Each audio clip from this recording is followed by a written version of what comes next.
ભરૂચ શહેરના 5 બત્તીથી મહમ્મદપુરા જતા મુખ્ય માર્ગ પર આવેલ રોયલ કોમ્પ્લેક્સ અતિ જર્જરિત હાલતમાં થઈ જતા પાલિકા દ્વારા અનેકવાર નોટિસ પાઠવવામાં આવી હતી।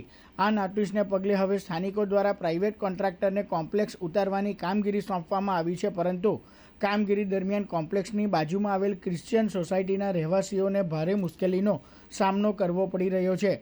સોસાયટીમાં જવાનો મુખ્ય માર્ગ કાટમાળના કારણે સંપૂર્ણપણે બંધ થઈ ગયો છે, જેના કારણે રહેવાસીઓને અવરજવર માટે માત્ર એક નાનું બખોલું રાખવામાં આવ્યું છે।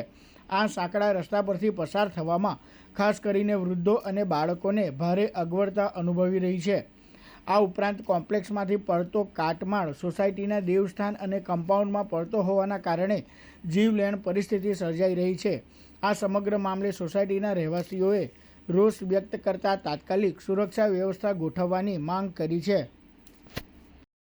આ કોલોની સેન્ટ મેરીઝ કોલોનીમાં અમે રહીએ છીએ અને અમારી સામે બિલ્ડિંગ છે।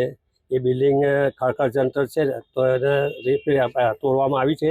એ તોડવામાં આવી છે, બરાબર એ લોકો અમને જે સેફ્ટી જોઈએ એવી સેફ્ટી એ લોકો આપી નહીં શક્યા, કારણ કે આજે તો એટલો થાંભલો પડ્યો છે પેલી બાજુ, આ બાજુ દિવાલ તોડી નાખી છે, આ ગેટ આ બાજુ બંધ કરી દીધો છે।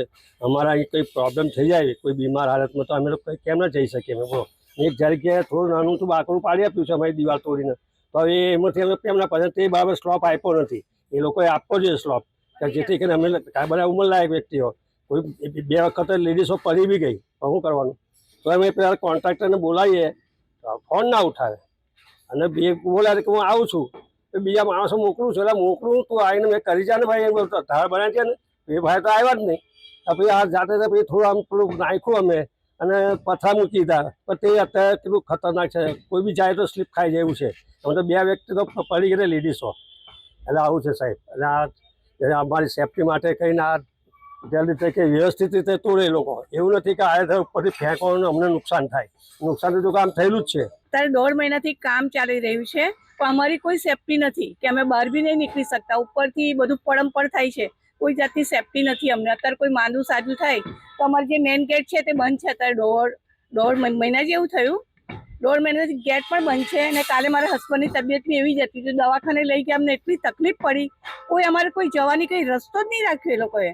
ગેટ તો અમારે તોડી નાખવાનો, કોર્ટ બી તોડી નાખ્યો એ લોકોને। અત્યારે બી બહુ ખરાબ હાલતમાં છીએ અમે, તો અમારી માટે ને જે કોન્ટ્રાક્ટર છે તે બધું બે ધામ જ બધું કામ ચાલે છે, કોઈ જાતની કશી વ્યવસ્થા નથી, લાઇટો બી નહીં હોતી, લાઇટ વગર બી રહીએ છીએ। તો નમ્ર વિનંતી કે અમારી માટે થોડી સેફ્ટી અમને આપે। હાલ સામેની જે બિલ્ડિંગ છે ઘણી જર્જરિત હાલતમાં છે, અને અત્યારે અમારે હાલ બાળકોની ખાસ સેફ્ટી જોવાની છે, જ્યાં બાળકો ગમે ત્યાં રમતા હોય, અને અત્યારે હાલમાં પણ કામ ચાલી રહ્યું છે, અને એ કામ અત્યંત ગંભીર રીતે ચાલી રહ્યું છે, જે અમારી જાનહાનિ થઈ શકે એવું પણ છે। તો હાલ નમ્ર વિનંતી છે કે આ જગ્યાને જોવે અને યોગ્ય પગલાં લેવામાં આવે।